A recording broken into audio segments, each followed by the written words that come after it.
If we hop back over into R, we actually have a couple of more sections here in our multiple regression code. So we have the written out form of calculating those standardized regression coefficients.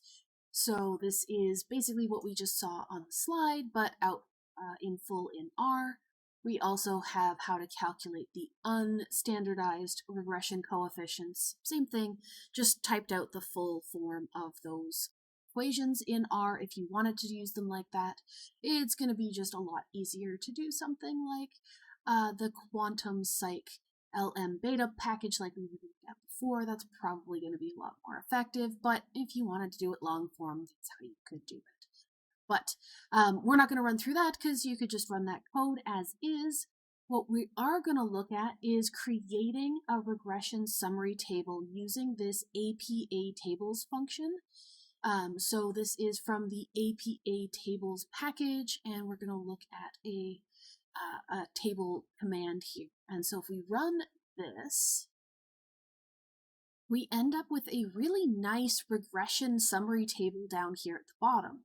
And not only do we get this sort of console printout, but if you go hunting into the folder or the file where you have pointed your R to be working out of, it's also going to create this model summary, so the exact same information that was down there in your console, but in a Word document. So this might be a little bit easier to read, and you can actually see that it's divided up into tables, so this might be a little bit more useful for you to be working from. So same information, but in a slightly more readable format here. And so if we want to interpret this information, we have B.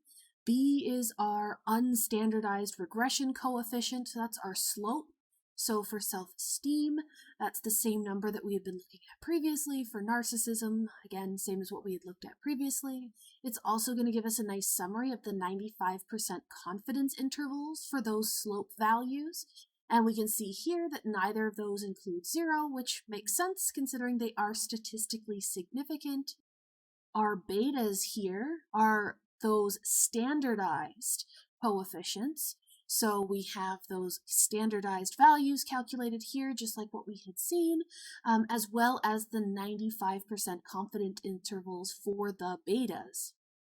And then if we look at the bottom here, it explains what everything else is. So our SR squared represents our semi-partial correlation squared.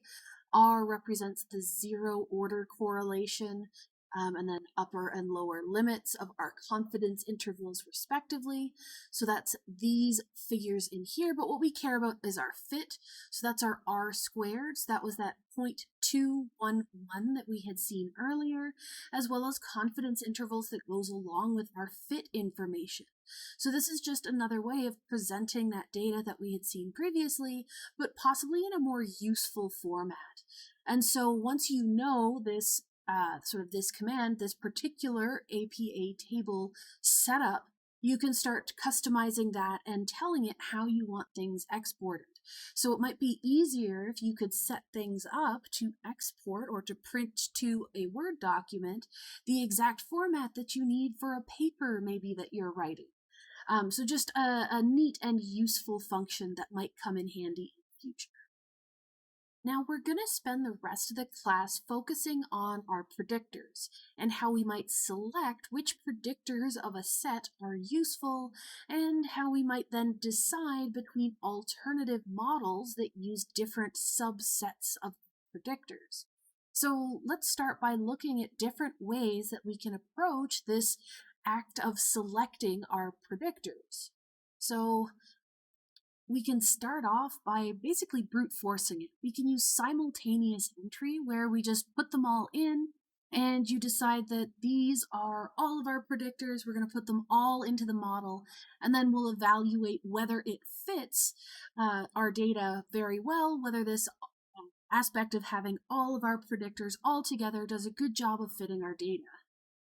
You might end up having a really good outcome from this. So if you throw in all of your predictors, you might end up with an okay model, but more often than not, you're going to end up having some predictors that you've thrown in that aren't necessarily useful. Maybe they're not making a useful contribution, or maybe they're overlapping with another predictor. So maybe they're not completely independent.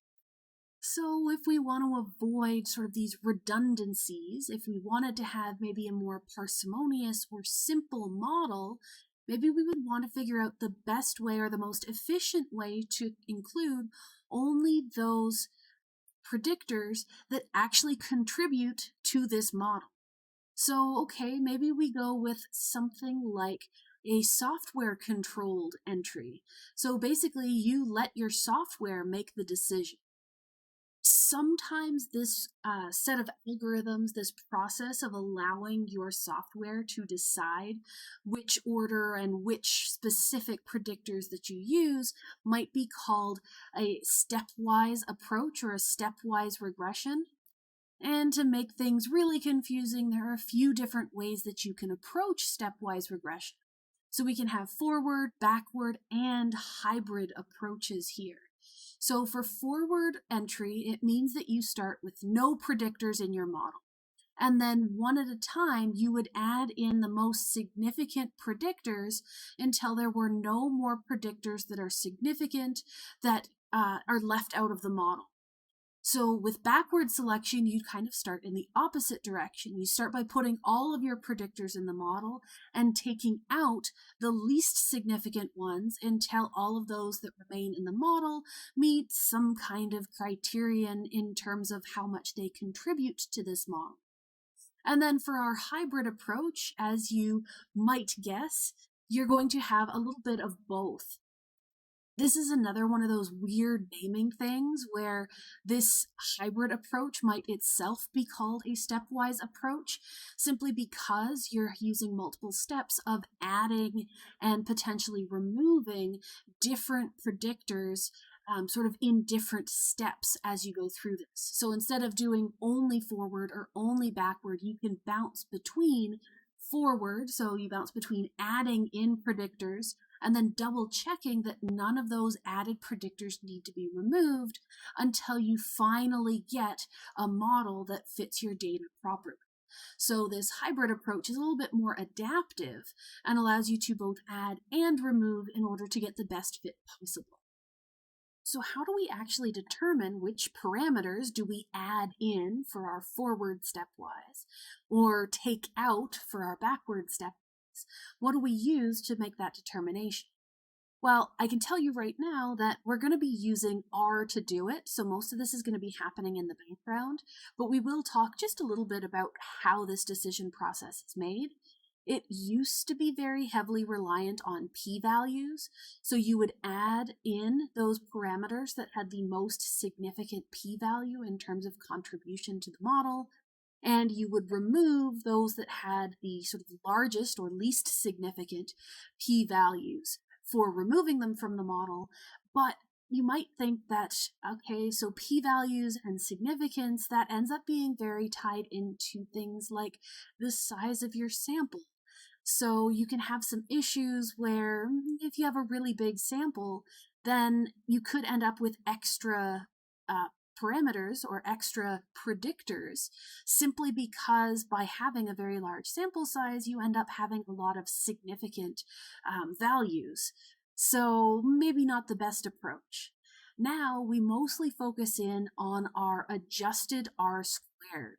So if you remember when we were looking at our R squared and the adjusted R squared in our printout from earlier multiple regression, we had said that the adjusted R square was accounting for the fact that when you have multiple predictors, you end up having sort of a higher chance of extra variance being explained simply due to chance. So we're focusing in on that R squared because it's going to account for however many predictors we have added or removed from our model. And we have sort of a built-in correction for the number of predictors that we're working with. And so if we're looking at a forward stepwise regression here, then we would say that if adding a predictor ends up increasing the adjusted R squared, then you would keep it. And if not, then you don't. Or for the backward approach, we would say that if taking out a predictor, if it's not helping our model, then removing that predictor should also improve our adjusted R squared. So the idea here is you add in things or remove things in order to try and increase that adjusted R squared value. Now, it's all well and good to talk about this drive to improve our adjusted R squared value as sort of the best approach to choosing what parameters, what predictors end up within our model. But unfortunately, it doesn't seem like there's a package in R that does that automatically without a lot of involvement. But there is one that does this using the AIC, or the AIC information criterion. So that is this up here. I'm only going to call it the AIC because this is kind of hard to say. But this is an index of relative model fit, and we use it to compare linear models using the same data. So specifically, if you're looking to compare different models that are built on the same base set of predictors, the base data collection, and you want to see which is the most effective fit, which is the strongest fit, you could use this process. A little bit of a precaution that you should watch out for here is that this is very sensitive to missing data. So using the LM function ends up excluding cases based on the variables in your current model. So if you happen to have a predictor that has lots of missing data, so maybe you didn't get recordings for one of your predictors for a bunch of different participants, then you would lose a whole bunch of those participants. And if some models are using sort of different missing data sets, you can have different individuals excluded from different models, and then you end up not actually comparing the same data set. You're not actually making a valid comparison in that regression analysis setup. So what you want to do here to avoid this being an issue is make sure that you are watching out for and dealing with any potential missing data before you try and run this. If you were calculating AIC by hand, you would use this gosh awful formula here. Fortunately, we won't have to be doing this by hand. You don't need to know this formula. When this is done in R, it's kind of interesting to note that it excludes these first two terms, not because they're completely useless, but because they're constant. So these are constants across all values. So including them or excluding them doesn't really matter. So we would mostly focus in on this part. And that's more of an FYI than something that you actually need to know. When you're doing this in R, we're just going to tell it to calculate the AIC, and it's going to give us an input. So let's hop back over to R, and what we're going to be doing right now is basically looking at the AIC value for different models. And we're going to be using our mass package here. So this has a function that helps us run these stepwise AIC calculations. So it's going to run a stepwise regression using AIC, which is, as we said, kind of the closest that we can get to that adjusted R square adjustment that we were talking about earlier as sort of our ideal. And so if we start off with our initial model, so we're saying that this is, we're going to call it 0 because we have no predictors, just our outcome variable, which is antisocial. And so we can set it up so that we can, so if we run just this step AIC function from that mass package that we had just talked about, so if we run this step here, we're setting it up starting with our base model that has only our antisocial, only our outcome variable with no predictors. And then we're telling it that eventually we want it to consider two different predictors. We want it to look at self-esteem, and we want it to look at narcissism and how those might relate to our antisocial outcome. So that's what this setup is saying. And then we're specifying that this is a forward stepwise model. So we're telling it to add those together to our initial model, that starting point where we have nothing except our outcome variable. And so what we get at the bottom here is our start point. So our initial AIC, when just looking at antisocial, so no predictors at all, just our outcome, we have an AIC of negative 467. So that number doesn't necessarily mean anything to us, but what we're looking for here is that we want to be getting a larger number by adding in our other variables, or by adding in our predictor variables, so self-esteem and narcissism. So step one, that's our starting point where we have nothing but our outcome. Then we can say, okay, with that starting point, what happens if we were looking at either self-esteem or narcissism? And so we look here, the column that has none, that was our original starting point. So that's the information there with our AIC of just our antisocial score. And then we can look at what would happen if we added in self-esteem. That would bring the AIC up to 504 or negative 504. If we added narcissism, it would stay pretty close. Actually, here it looks like it would go down a little bit. So, okay, adding narcissism isn't the best idea right off the bat. Let's add self-esteem first. So that's where this second step is. So our step number 2 is showing that improved AIC that it had predicted for us.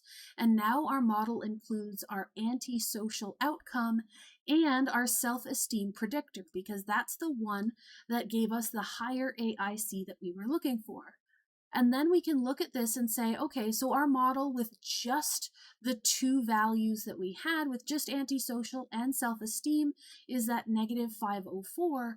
But if we also added in narcissism, if we added one more step to it, our AIC would go up again. So in this situation, having antisocial related to both self-esteem and narcissism gives us an improvement over just antisocial and self-esteem alone. So that improved AIC tells us it's a good idea to add in narcissism as well. And so we end up with a final model here, including both of our predictor variables and ending up with an AIC that's higher than what we started with and higher than our in-between step. Now, if you were reporting this in a paper, you would record or report what was going on at each of these steps, what your output was, what your AIC was for each of these steps that led to the decision to add self-esteem first and then narcissism. So you'd report sort of each of these ongoing steps to get to the final, but this is the breakdown of what it is that we're seeing here. Now, for the rest of our code up here, we could use this in order to pull up an ANOVA that gives us the summary of what changes we were making. So each step, so the first was our base model with no predictors, what happens when we added self-esteem, and then what happens when after that we added narcissism on top. So that's our first step, second step, and third step, and the resultant AICs there as well. So that might be useful for you. We can also get a summary of that process, so get it printed out in this format here, this time with p-values showing us the significance of the model and what we were working through there. If you were in a situation where you wanted to manually calculate that AIC for each step, there's the code here to be able to do that. So where you would pull the residuals for each step. So for our W6.0, that was our model with no predictors. So that was just our antisocial at the very beginning here. We can then set up what our second step, or our first step past the base would be, which was antisocial and self-esteem, so we call that W6.1, and then we can use the residuals from that to calculate the AIC and so on and so forth. So if you wanted to do it manually, this is how you could do it, but in most situations it's just going to be a lot easier to use that mass package and the specific function that allows us to do this without having to manually calculate. But as per usual, I'm giving you the R code here so that if you had to do it separately, you could do so. Now, since we've gone through the forward stepwise regression in so much detail, and since it's very conceptually similar to both our backward stepwise regression and our hybrid stepwise regression. We don't have to go through these as intensely, but if we just point out what we're starting with, so for our backward stepwise regression, our initial starting point, instead of being an initial model with just antisocial and nothing else, which we had up here, what we would have instead is starting with all of our possible predictors included. So we have, there we go. So we have antisocial as our outcome is the word I'm trying to think of, as well as self-esteem and narcissism both for our predictors. That would be our starting model here. And then we would set up exactly the same way. So still using that mass functions step AIC, we will set it up this time, but we're specifically saying that we want it to go backward. So we can run it that way and we can see, okay, is it better to remove any of these things? So starting off with all of the predictors included, what happens if we removed one? And then what happens if we removed the other? And in both cases, we're ending up with a worse AIC, so that's not necessarily a beneficial approach. And so we can run the same ANOVA and summary there in order to get that information again. But it's going to be exactly the same as what we were just looking at, giving us what's the best approach. I suppose we should look here at, because it was getting worse with each of our steps. So we had noted up here that the AIC got worse if we removed either narcissism or self-esteem. So when we look at our summary of the final model at the bottom here, we only have the initial starting AIC because our best model, the most effective model, was the one that was using both of our predictors. So that kind of makes sense. And it's printed out nice and neatly here with our initial model and final model showing that we started off with the best possible model. And this is going to change and get far more complex as we have more and more predictors, but this is a nice way to look at it if we're using sort of just two predictors to begin with. And same deal, if we wanted to look at our both directions or our hybrid stepwise model, we can set it up the same way. So we're going to have our initial model. This time we're saying, okay, start with all of them and then sort of add and remove stuff to see how it works. And we set up our direction in this case as both forward and backward for that hybrid. And so we can run this again as well, and we're going to get the same basic information. And this is, again, because we have a very simple setup here. With only the two predictors, there's only so many ways you can kind of add and remove stuff. So you wouldn't have to run all of these different processes if you were working with something this simple. We could have just used forward regression and gone with that, but this is just sort of illustrating our other options. Oh, and I almost skipped it, but we can also do that stepwise both or hybrid setup, starting with our intercept only model, which would just be starting with our antisocial only, so with no predictors. So this would be the same basic setup there. So you can decide if you wanted to start with the full model or with sort of nothing to it and see what the hybrid model does with it. Either of those is fine. But I do want to take just a moment here and say, okay, are there any situations where we would prefer one model over the other? Is it better to have forward? Is it better to have backward? Is it better to use the hybrid? And when is it better to do that? And in a lot of cases, it's not necessarily going to matter. There are some very special cases where you can run into issues with a forward stepwise regression. So specifically, if you have a suppressor relationship going on with any of your variables. So basically, if one variable is kind of hiding the effect of another variable, you run the risk with the forward regression of not realizing that adding one of the variables would be beneficial because it's being suppressed. So for those very rare cases, it might be better off to start backwise stepwise regression or a hybrid stepwise regression.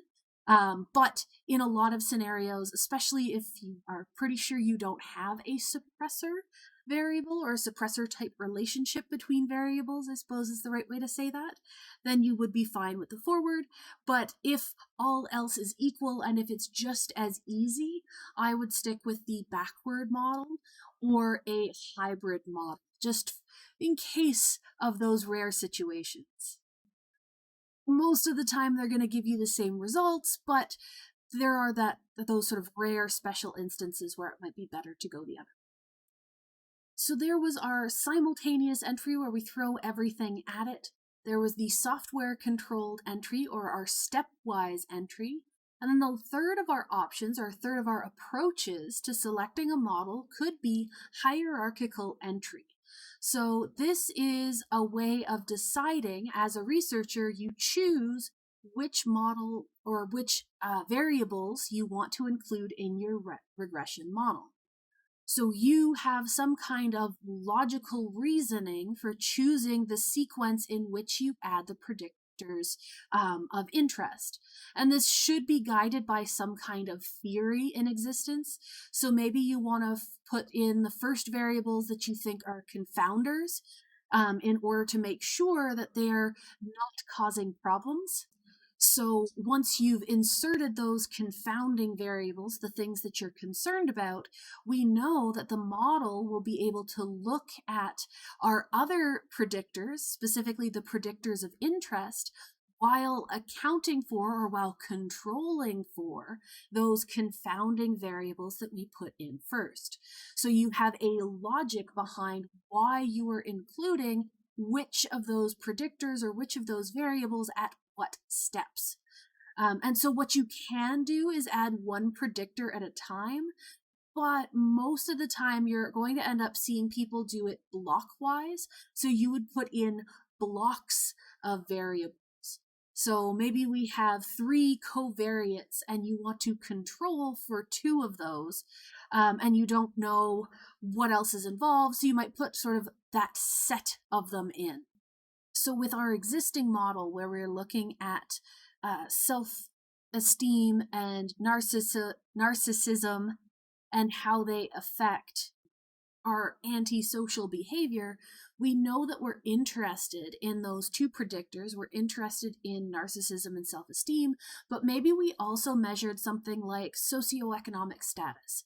And we also measured something like, let's see if I can come up with an example. Maybe we just measured height.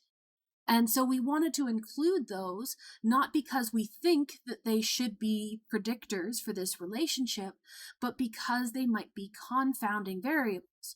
So we could blockwise introduce those 2 potential confounds, set them up at our first step, and then our second step would be to put in the 2 predictors that we're actually interested in.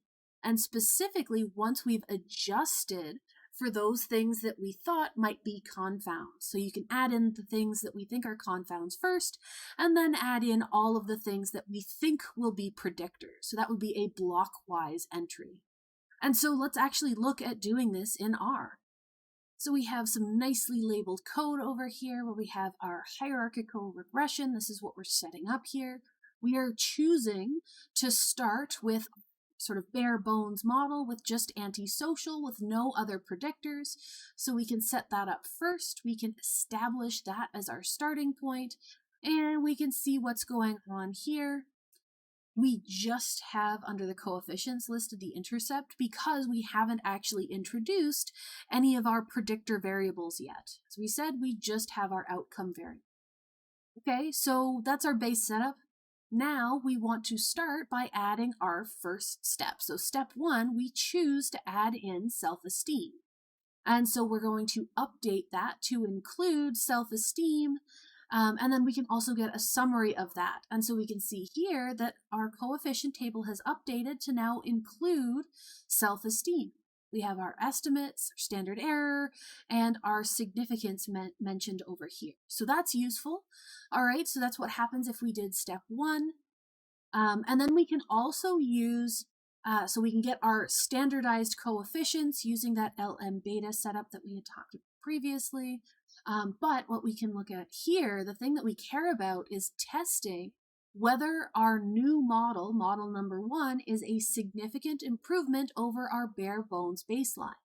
So if we run an ANOVA looking at sort of the difference between these two models, we see that we have a very significant result here. So our model, our second, or the model that actually includes a predictor, surprise, surprise, is a significantly better model. Okay, fantastic. So let's add in our next step. So step 2 is adding in narcissism. We can summarize it and get our use the ln beta again, same basic setup. So now we have our standardized coefficients for both, and we can run another ANOVA, and it says, okay, is model 2 an improvement over model 1? So adding that second step, is that better? Yes, it is still better, which of course we already knew because we've run this forward, backward, and in hybrid fashion, but we are showing all of these steps. Now, with this hierarchical regression, we haven't really discussed what we're using to determine sort of what is the best model. We had looked at does our p-value change, but we didn't really talk any more in depth about that. So when we were looking at our stepwise one, we were looking at that AIC, but we kind of skipped over that part down here. So with this hierarchical regression model, we're probably going to want to go back to that R squared. So we could be looking at, where was it, down here? So we could be looking at our R squared and our adjusted R squared, as well as the p-value associated with those, just like we had pointed out previously. So from this R squared, this is telling us how much variability the model explains in the outcome variable, but we might also find it really useful to look at how this R squared is changing between our models. So how much more variation is being explained when our model is adjusted to include extra parameters. And that's what this little bit of code here is. So this is our R squared change. So we can look at the R squared from our second model and the R squared from our first model and look at the difference between those two. And then if we take the square root of that change, let's do the change first. So we run the change, and that's going to give us a difference between the first model and the second model. So we can see that there's a 6.8% increase in variability, or increase in explaining of variability when we add narcissism into our model. Okay, then we can take the square root of that change, and then this down here, this square root of that change in our R squared, ends up being the same thing as the semi-partial correlation for narcissism and antisocial behavior. Now that's quite the claim to make, but here I have summarized that exact same sequence of models, but put together on our PowerPoint slide with headers just so that it's a little bit easier for us to talk about. And so we can see in the circle here, we have our change in R squared between model 1 and model 2. So that's the difference here. So the difference between our 0 model and model 1 is basically R squared. And then to get this one, it's the difference between these two. So that's what we had just told R to do.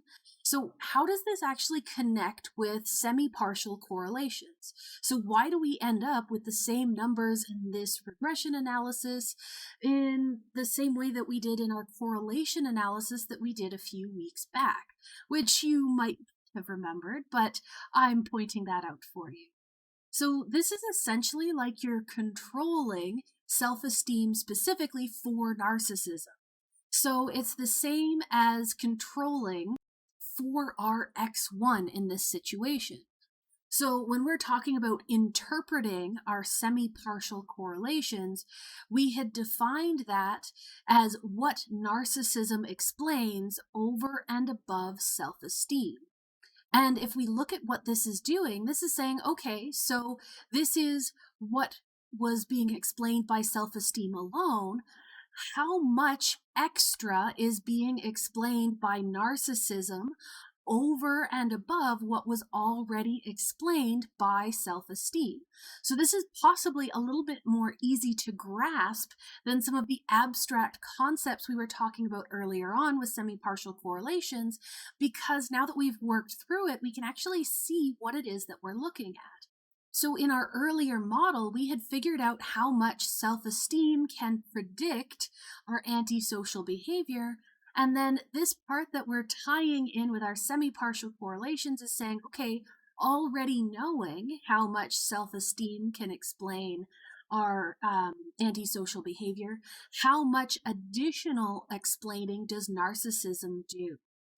And a table like this, as nice and simple as it is for just two different models and only looking at two predictor variables, you could imagine that if we started looking at adding all sorts of different predictors, maybe we have 3 or 4 or more, we could see what the contribution of each individual piece as it's added in is. So we can get sort of more complex versions of these semi-partial correlations if we have models that have more and more predictors. And hopping back over to R here, I had kind of hand-waved this. So this is that semi-partial correlation that we had done previously, just pulled straight from our old notes. So we could have run this to compare to the number that we had just seen.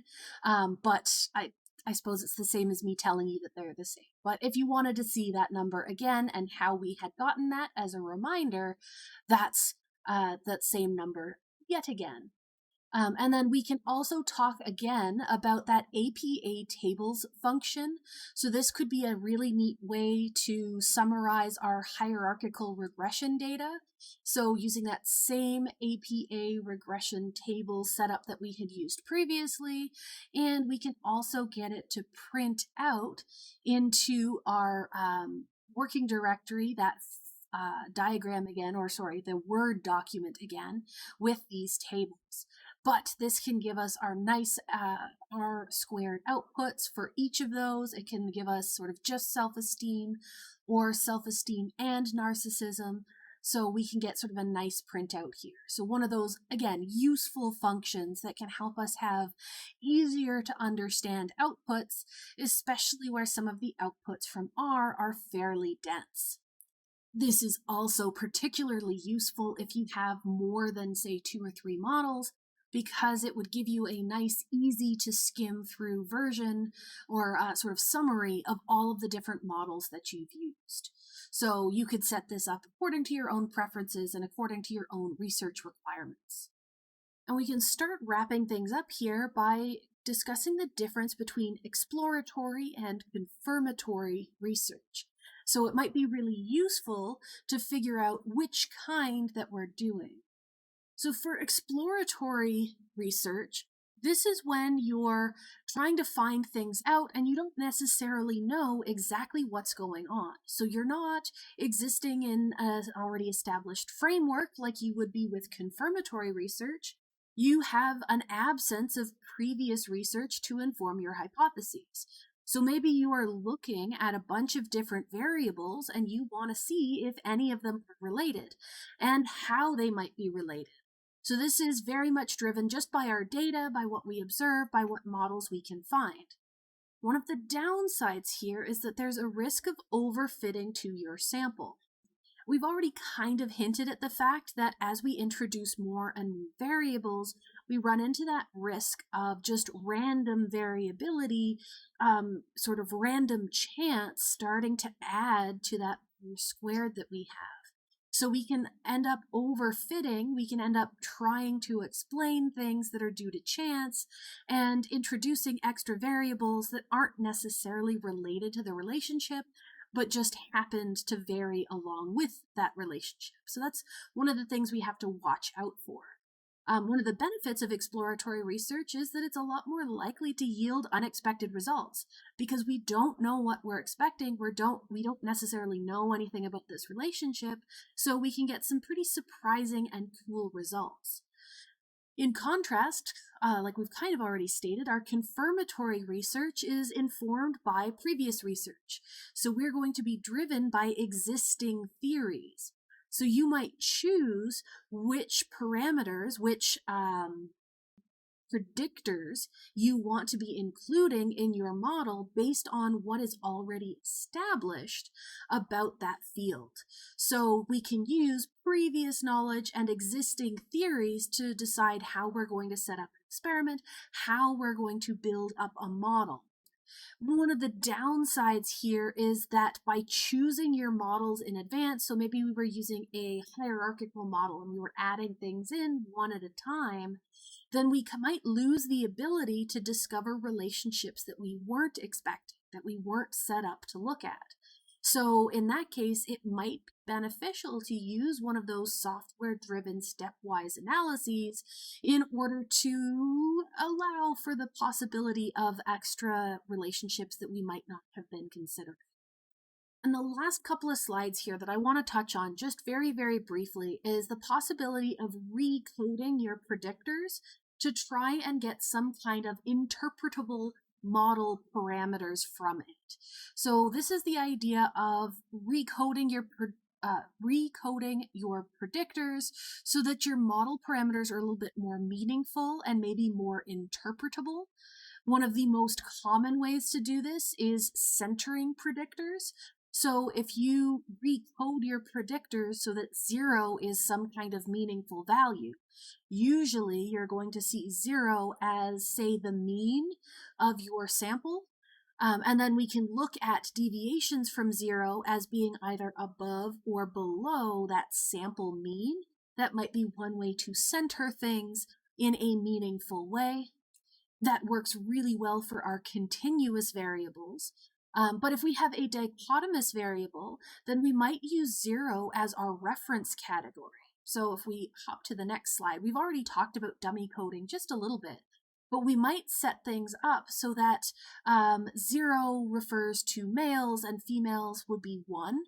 And so if we've set something to be 0, that would be our control or our reference, the thing that we're comparing back to. So you might want to set it up to look between a control group and different treatment groups. So in this situation, we'd be focused in on the treatment here, and that situation would be focused in on the treatment there. We don't do a ton of dummy coding in this class, but it might be a good idea to just know how this exists, and we have the code to get through these in R. And so this is just showing you how we might recenter our self-esteem and narcissism variables around the mean. So if you subtract the mean, then we're going to have an average new mean of 0, and our scores will be either above or below the mean. So if it's positive, it's above the mean. If it's negative, it's below the mean. And we can do that for both self-esteem and narcissism to give meaning to those values instead of whatever arbitrary scores they had used previously. And then you can rerun your regression model using those centered predictors, and it should give you the same results, but now with a actually we can just run this here, run all of this. So it'll give you the same results, but now with sort of meaning associated with the numbers that were given. So we still have the same standardized coefficients, we still have the same regular coefficients up here.